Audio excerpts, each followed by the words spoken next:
of military diplomacy now. Even in our human capital, the development of our human capital, we have our officers at the best military institutions in the UK, France, India, US, Netherlands, Brazil. That tells you the scope of our partnership, the depth of our partnership. But in understanding the scope and depth of our partnership, in understanding that we have a policy that we work with everyone, we must know who we can rely on. We must understand who are our unshakable, reliable allies. And our military strategy must differentiate based on this critical analysis. And our strategic partnership and knowing who we can rely on must also be measured against shared prosperity and economic development. It is critical integration in modern-day military operation.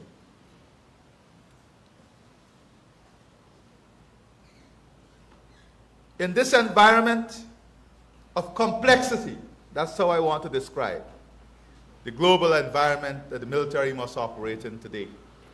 In this environment of complexity, military nimbleness, military diplomacy, innovation and technology are the cornerstone of the response agenda. And we are investing, Dr. Levas will tell you. We understand this. The future of military strength and military nimbleness, military awareness, military response will be built on technology and AI. Strength will not only be evaluated on human capital and human asset and fixed physical assets, but is our ability to now transform our strategy to incorporate where the future is going. Innovation, AI, and technology.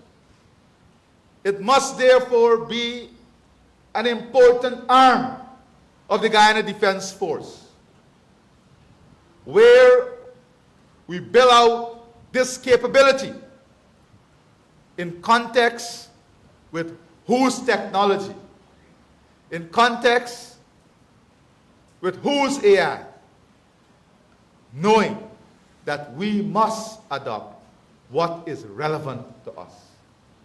To do this, there are some important issues that we must evaluate. Sovereignty must be expanded beyond our geographic space. We must have a critical evaluation as to the sovereignty of our data and information, the sovereignty of our technology. These are all added challenges that the new global environment poses for us. And we, at this juncture of the development of the Guyana Defense Force, when we are reorienting our investment, we must understand and take these challenges into consideration. Outside of this, of course, we have seen one of our most important strategic partners, the United States. New focus. There is now a renewed and new focus on the Western Hemisphere with an important philosophy: securing borders and protecting assets. I repeat that. The new focus of our important strategic ally in the Western Hemisphere that involves securing borders, protecting assets. This poses significant opportunity and challenges because migrants' movement will take different shape, form, and destination.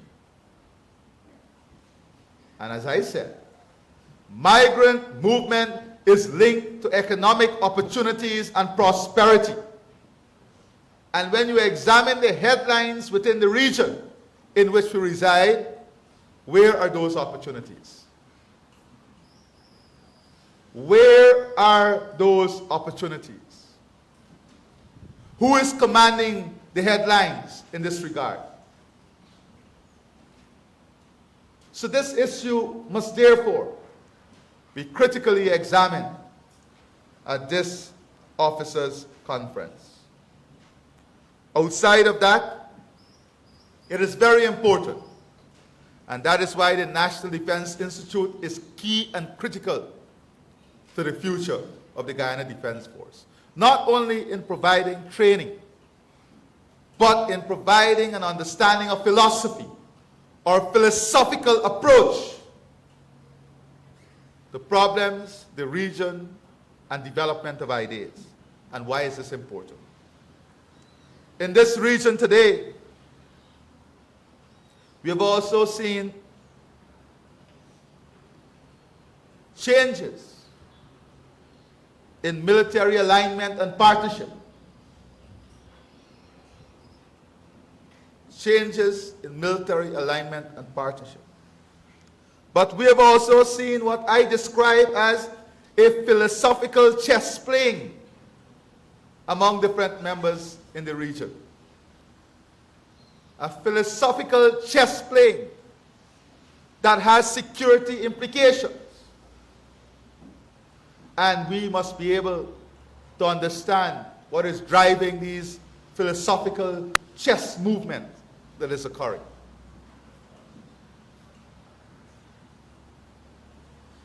Because if you are captured in a certain philosophical mindset, we have to understand the exposure it brings to the country. And these are key things. Military officers must therefore be critical thinkers in this environment. Because at the end of the day, you offer me the best possible advice, taking every circumstance into evaluation. Therefore, this global environment in which we are operating cannot be left aside in this officers' conference. Much time must be spent. In just 48 hours, we have seen major movements in what we were describing last year as wars that seems to have no end.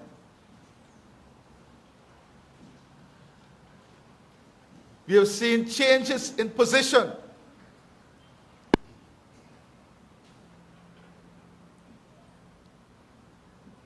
We have seen public pronouncement on what are the new priorities. These things must not go unnoticed. These things must form part of the discourse, the discussion, the evaluation that you will have here.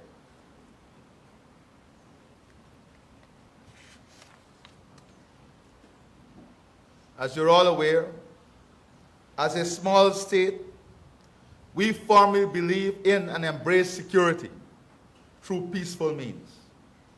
adhering to the principle that we do not threaten or use force against others, except in the clear and justified case of self-defense.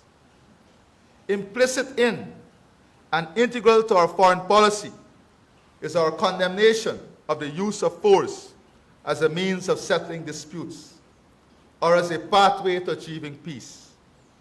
Such actions not only undermine the principles of international law and the United Nations Charter, but also erode the trust and cooperation necessary for a stable and just global order.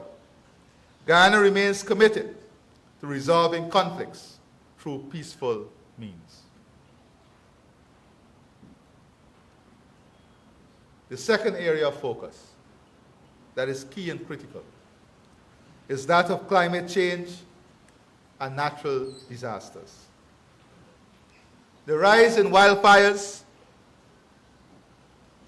the increase in hurricanes and other related storms, the growing intensity of rainfall, and the ongoing challenges to biodiversity loss are stark reminders of the profound impact of climate change on global security. And let me say this, we are part of a region, and we are part of a regional mechanism. And like California, if the regional mechanism requires our service, we have to be of service to the regional mechanism. So our capability is not only national in nature. Our capability is now regional in nature. You will also know that Guyana will host, we are championing this idea on biodiversity. And later this year, we will host the first Biodiversity Summit, the first World Biodiversity Summit in Guyana.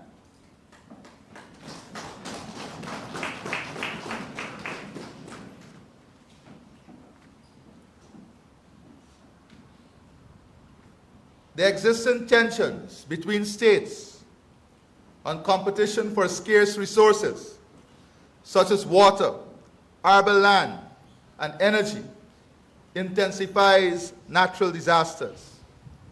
Fueled by warming planet, can displace population, destroy costly infrastructure, and create internal instabilities that disrupt national security.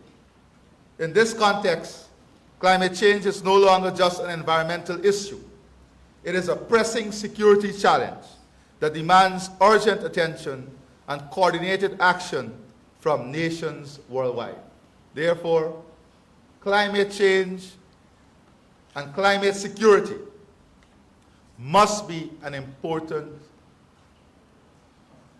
thematic area that we develop a strategy towards now and in the future.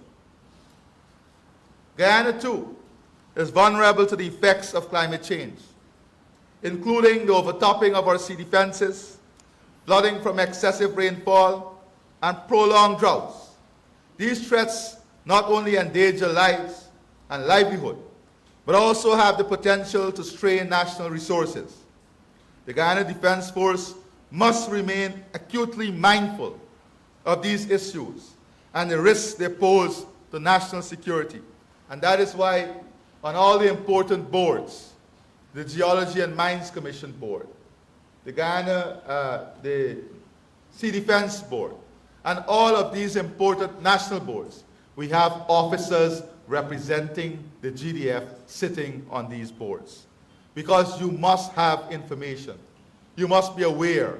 You must be part of the policy making. The Guyana Defense Force must remain acutely mindful of these issues and the risk they pose to national security. By integrating climate resilience and disaster risk management into its strategic planning and operations, the GDF can play a pivotal role in helping to mitigate the impacts of climate-related disasters, protecting our people, and ensuring the stability of our nation in the face of an uncertain and changing climate situation. These things must become part of the formal training and mission of all members of the Guyana Defense Force. Transnational threats. Transnational threats such as narcotics smuggling, and I recognize the director of CANU here, and also the director of NISA.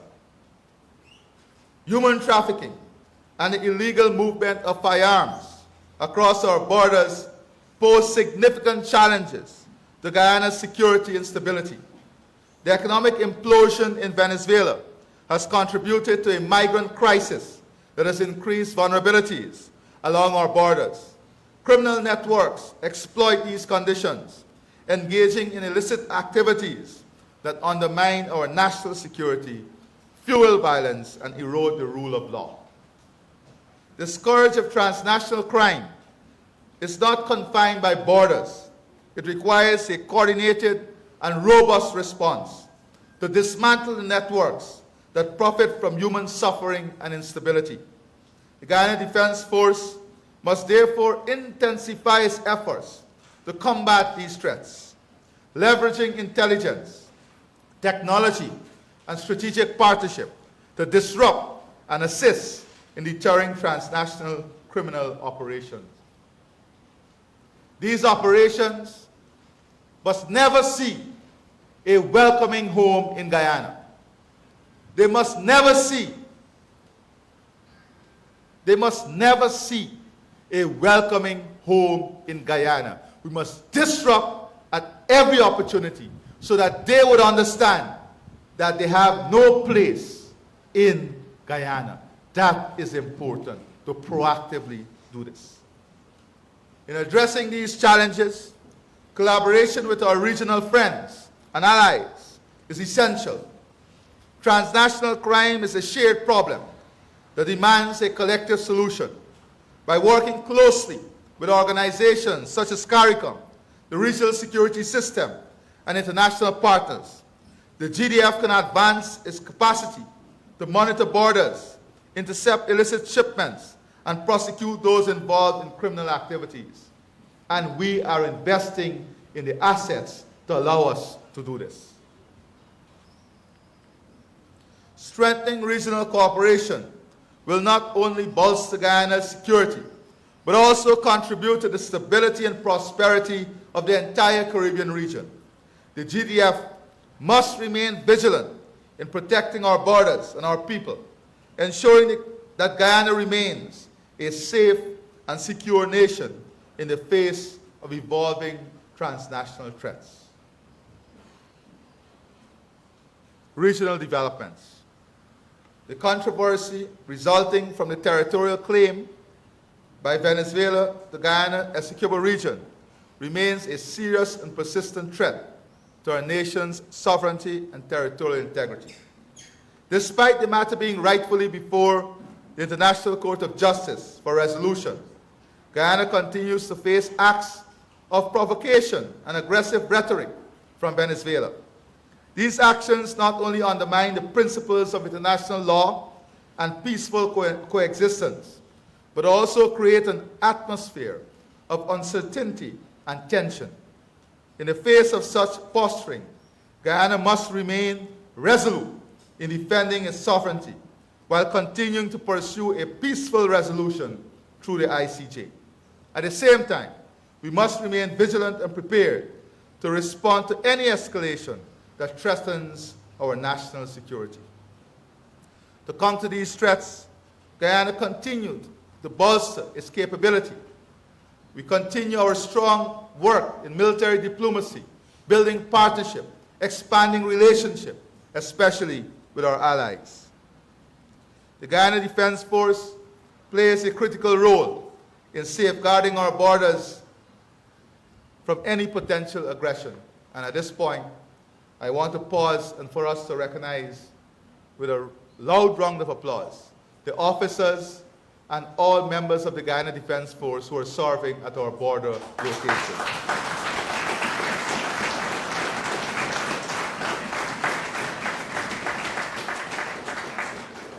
Their sacrifices, selfless act, commitment to national defense, to our motherland, to all of us, to all of Guyana, must never, ever be taken for granted. Our efforts must extend beyond military preparedness. We must continue to actively seek diplomatic support and solidarity from the international community, from our regional partners, particularly within CARICOM, the Commonwealth, and the Organization of American States. Let not our restraint and our commitment to peace, diplomacy, and the rule of law be interpreted as a sign of weakness. Guyana is prepared and ready to always defend our nation against any threat to its sovereignty. Haiti holds an unparalleled place in the history of the Caribbean and the world. As the first independent Black republic, its revolution in 1804 shattered the chains of colonial rule and inspired liberation movements across the region. Today, as a sister state within CARICOM, Haiti remains an integral part of the Caribbean family. Bound by shared struggles and aspirations, its rich culture, resilience, and contributions to the region cannot be ignored. Neither can its current challenges. The ongoing instability and security crisis in Haiti demand the collective action of the Caribbean and the Western Hemisphere. But turning a blind eye would betray the very principles of regional unity and cooperation that CARICOM upholds. Guyana will not abandon Haiti, even if more powerful nations choose to disregard their commitment. Our commitment to regional solidarity compels us to stand firmly by Haiti's side in its time of need. We recognize that stability in Haiti is crucial, not just for its people, but for the entire Caribbean. Guyana will work alongside regional and international partners to support meaningful solutions that restore security, governance, and economic opportunity in Haiti. Haiti stood for freedom when the world sought to suppress it. Today, we must stand by Haiti. The migrant crisis. Guyana is not untouched by the growing migrant crisis unfolding in the hemisphere. The economic collapse in Venezuela, coupled with the challenges everywhere, has driven thousands of migrants to seek opportunities within our borders. As a developing nation experiencing rapid economic transformation, Guyana has become an attractive destination for those in search of work and stability. Given our own history, where thousands of Guyanese once sought refuge in other countries during difficult times, we cannot turn a blind eye to the humanitarian plight of those fleeing hardship. Our commitment to regional solidarity and basic human decency requires us to provide assistance where possible and within our means to do so. However, the realities of migration also bring significant national security risks and social costs that must be carefully managed. While Guyana remains sympathetic to those who seek a better life, migration must happen in a lawful and structured manner. The uncontrolled movement of migrants presents challenges related to border security, public health, social services, and employment. It is for this reason that we insist all migrants enter through legal ports of entry and comply with our laws. This requires that we maintain order, protect national interests, and ensure that public safety and the well-being of our citizens are not undermined. A balance must be struck, one that upholds our humanitarian values and culture whilst preserving the stability and security of our nation. Here at home, we also have our domestic challenges. Recently, we have built a national defense architecture Well, we have commenced the building of a national defense architecture. And the difference here, and I hope that the National Defense Institute, as mandated a year ago, will present a paper to this conference on the national defense architecture that will stimulate the discussion. Not doing so, you'll be falling short of a mandate given to you a year ago. Building a national defense architecture that involves every citizen. A national defense architecture that involves every citizen. And I want to spend some time on this. A national defense architecture that is system-based, with a shared information platform, one that addresses and does the analytics for the country, one that deals with issues of cybercrime. And the National Defense Institute is an important unlocker, integrator of this system. Recently, we mandated the Institute to commence a training program among private sector CEOs and chairmen and leaders on cybercrime, understanding fundamentally what cybercrime is. So that architecture must be built out in which every citizen understands their role in the defense of our nation, where every citizen understands their role in preventing challenges and threats.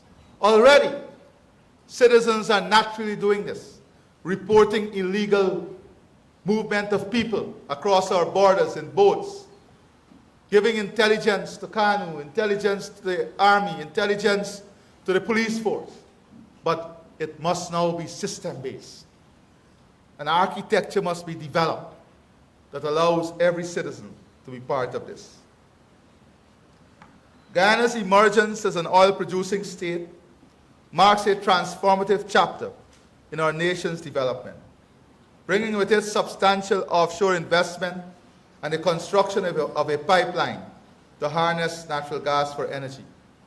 Alongside this, our lucrative fishing grounds provide livelihoods for countless Guyanese and contribute significantly to our foreign exchange earning. Inland, our wealth extends to gold, other precious metals, and extensive forestry resources, all of which form an integral part of our natural patrimony. These resources are not only the foundation of our economic growth, but also a legacy we must safeguard for future generations. It is imperative that we protect them from external threats, whether through maritime piracy, illegal resource extraction, or other forms of exploitation through illegal incursions. Let me say this.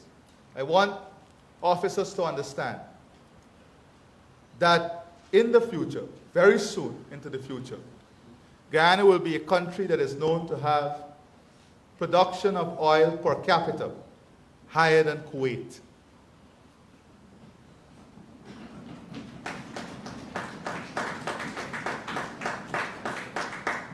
Let us understand the challenge this brings with it. Because more and more of our international partners and players will see Guyana, which must be a stable democracy, which must be a country that abides by the rule of law, will see Guyana as their strategic ally in fulfilling their energy needs and requirements. Understanding this and its interplay in our security architecture is also very important. The Guyana Defense Force, in collaboration with other national agencies, must remain vigilant and proactive in defending these assets. But in doing so, I hope at this officers' conference, we'll ask the Guyana Forestry Commission and all the other agencies, the Geology and Mines Commission, to present a paper to officers on what they see as their current and future challenges and threats, so that you will be aware. These are the changes and innovation in the Officers' Conference that will help us to develop a more robust, expansive, national defense architecture that reflect the challenges and needs of all of Guyana. The modernization of our Guyana Defense Force is not a choice. It is a necessity. We inherited a force that was under-resourced and ill-equipped to meet the evolving security challenges of a rapid changing world. In 2019, for example, $14 billion was allocated to the Guyana Defense Force, far from sufficient to modernize our national defense capability.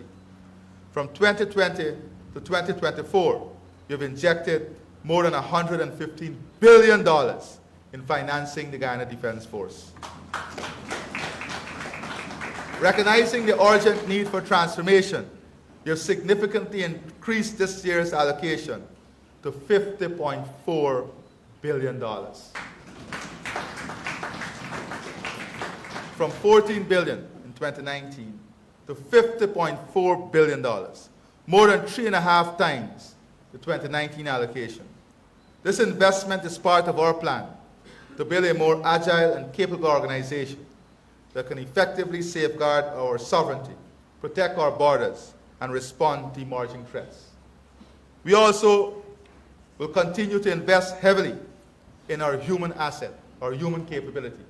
We'll give you the best of training. We'll invest in ensuring that you have the best of training, that even when you retire, you are reabsorbed efficiently into the economy, as you are seeing now. Every single officer that retires, an evaluation is done to see how they can be reabsorbed with their skill set into the economy. We're not going to only train you for now. We're going to invest in you, in your welfare, for now and the future, so that you will live a continuously productive life here in Guyana.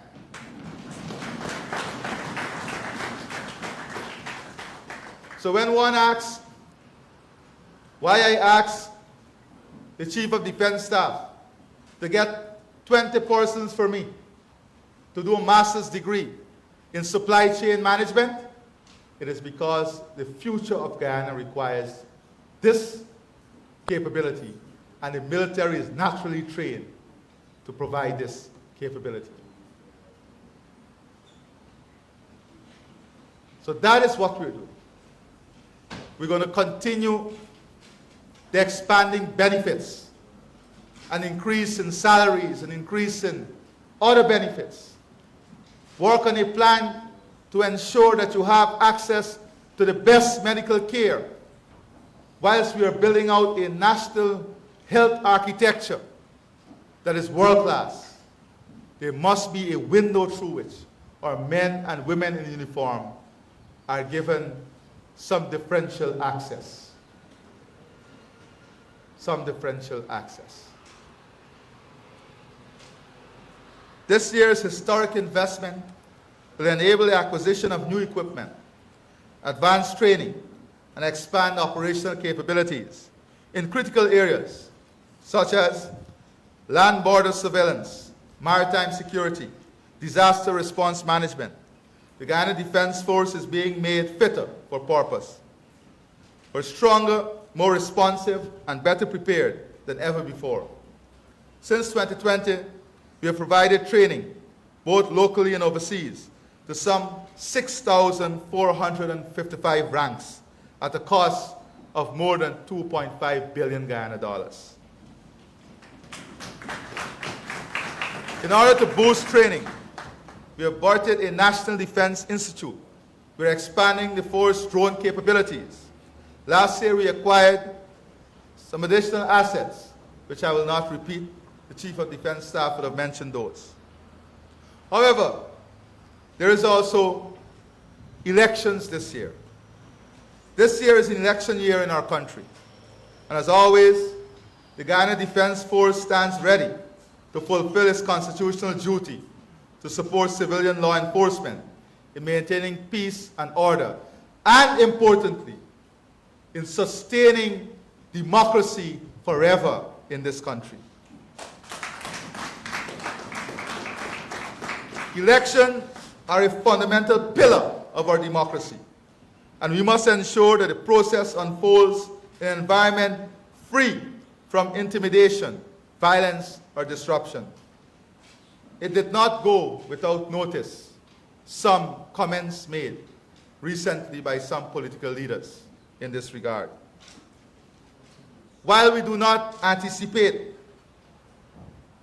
unrest or anything that is contrary to the rule of law, we must remain vigilant against any attempt to unsettle internal order. The Defense Force will be on standby, prepared to act if necessary, to uphold stability and protect the democratic process. Let me be clear. We are not asking anyone to take a partisan stand. We ask every day for the members of the joint services to take a professional and national stand. Every member of the force has a right to vote according to the dictates of their conscience. And as long as I'm Commander-in-Chief, their right will be respected. The professionalism of the military will be always upheld. Our duty is to the nation, to its security, and the preservation of law and order, not to any political interests. Guyana's democracy depends on free, fair, and peaceful elections, and we will ensure that no force, internal or external, disrupts the will of the people. As you begin your annual Officers Conference 2025, I charge you, the officers of the GDF, with boosting the force strategic partnership in 2025. This is necessary to strengthen the force's defense posture and enhance its operational effectiveness. I entrust you with forging closer ties with friendly militaries, engaging in joint training exercises, and acquiring modern equipment through military cooperation agreement. I also thank you for pursuing a more robust and diversified policy of defense cooperation, ensuring that Guyana benefits from intelligence sharing, capacity building initiative, and technological advancement. Additionally, defense diplomacy must remain a key pillar of our strategy, engaging with regional and international partners to bolster deterrence against external threats. The Guyana Defense Force is further charged with maintaining a high state of readiness to provide support to our security services when necessary, ensuring a safe and stable internal environment. As guardians of our nation's security, the force must be prepared to assist in upholding law and order, responding swiftly to any threats that may arise. Additionally, the GDF has a critical role in protecting our country's vast natural resources, both on land and in our expansive maritime zone. Whether it's safeguarding our forests, mineral wealth, or oil-rich waters, the force must remain vigilant, capable, and proactive in deterring illegal activities that threaten our national interests. The Guyana Defense Force must remain ready to respond to natural disasters and emergencies, whether it be floods or the effects of our extreme weather events. The force must act swiftly, protect lives, provide humanitarian relief, and aid in national recovery. At the same time, the GDF must be prepared to support law enforcement in combating illegal incursions into our territory, ensuring that our borders remain secure from those who seek to violate our sovereignty. Vigilance against transnational criminal syndicates is paramount, as these groups threaten national security through drug and human trafficking, illegal arms trade, and other illicit activities. All that you do must be informed by a defense policy predicated on the nation's security through peace. We do not seek conflict, nor do we posture for aggression. Instead, we believe that true security is achieved through stability, preparedness, and cooperation. A strong and capable defense force acts as a deterrent against external threats, ensuring that our sovereignty is never questioned. By investing in modernization, strategic defense partnership, defense cooperation, and diplomacy. We are reinforcing our ability to protect our nation without provoking hostility. Our commitment to the rule of international law, regional cooperation, and peaceful conflict resolution reflects our belief that security is best maintained not through confrontation, but through pursuit of peace. However, peace is only sustainable when backed by readiness. While we remain committed to peaceful relations, we must never be complacent. A well-equipped, well-trained, and highly professional and agile defense force ensures that peace is preserved, not by mere goodwill, but by the clear ability to defend it.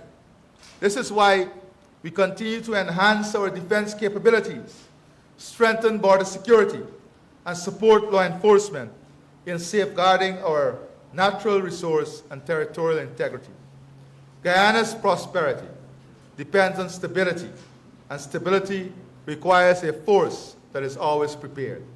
Security through peace is not just an aspiration, it is a responsibility, one that I charge you with upholding.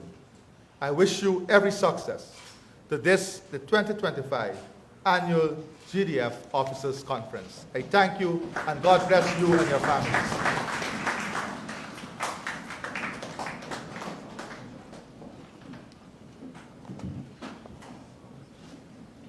You may be seated. Commander-in-Chief, sir, silent gratitude isn't much to anyone. In this regard, I'd like to invite Second Lieutenant Milton, who will move the vote of thanks.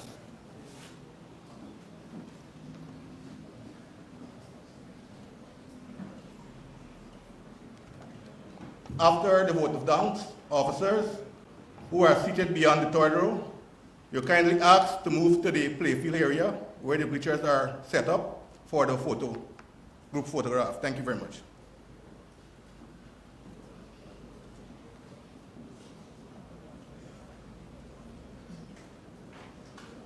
Your Excellency, Dr. Mohamed Irfan Ali, President of the Cooperative Republic of Guyana and Commander-in-Chief of the Armed Forces, members of Cabinet, National Security Advisor, Chief of Defense Staff, Brigadier Omar Khan, other heads of services, Colonel General Staff, Director of National Security and Intelligence Agency, branch heads, senior officers, Force Sergeant Major, warrant officers, special invitees, and members of the media.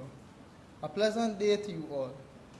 I am 999713, Second Lieutenant Milton Williams.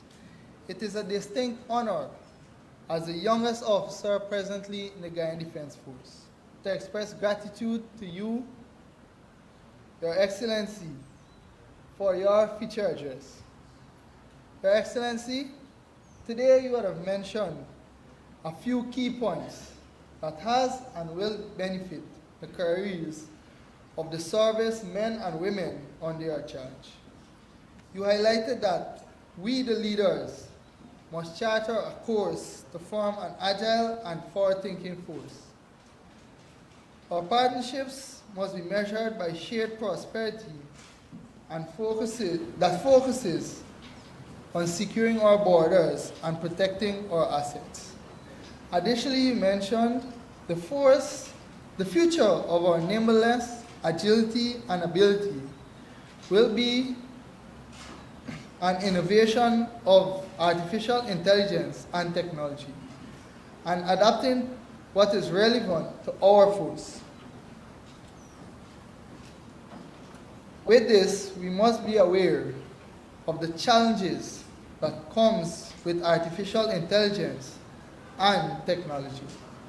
Further, you mentioned our capabilities are both for national and regional support, which is against climate change and criminal networks, which threatens our national security and warrants a robust response to disrupt and resist these transnational criminal networks. In keeping with our team, transforming the force to better confront the nation's present and future challenges by enhancing its awareness, adaptability, and agility capabilities. I wish to quote a renowned leadership writer who said, "Great leaders are willing to confront the uncomfortable and lead people through it," by John C. Maxwell. Your Excellency, your steadfast support of our armed forces has strengthened our ability to protect and serve, ensuring that we remain prepared to defend our country and uphold peace. Under your guidance, we have seen advancements in our capabilities, improvements in our welfare, and a renewed sense of pride and duty among our ranks. Your Excellency, on behalf of the Chief of Defense Staff, officers and ranks of the Guyana Defense Force, both regular and reserve, I would like to extend sincere gratitude to you for your leadership, vision, and commitment to our nation's security and sovereignty. Thank you, and may the Almighty bless you and our beloved country. Kindly stand as we recite the National Pledge. I pledge myself to honor always the flag of Guyana and to dedicate to my country, to be obedient to the laws of Guyana, to love my fellow citizens, and to dedicate my energies towards the happiness and prosperity of Guyana. Thank you.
guess, enforcement in the region. You see, the problem with Transparency International and the perception indicators is that there are a number of problems. One, who is it that they interview? You have to go in depth. And most times, when we did the last evaluation, there was a serious political bias. There's a serious political bias with these, and that is why many countries in the globe are saying that these perception indicators, that we have to bring accountability to these indicators. Because when they come here, if you are interviewing someone with a bias, if you're interviewing someone with political motive or a political agenda, what do you expect to get? If you're doing a fair, independent evaluation, you go interview everyone, and then the government respond, or whoever respond. If that mechanism is not in place, then there is no credibility to what you do. But they said they use the World Bank and all the independent. And I will quote for you. At 2, I'm doing a live, and I'll tell you what the IMF and the other people said about our improvement in accountability and transparency. And those are credible sources.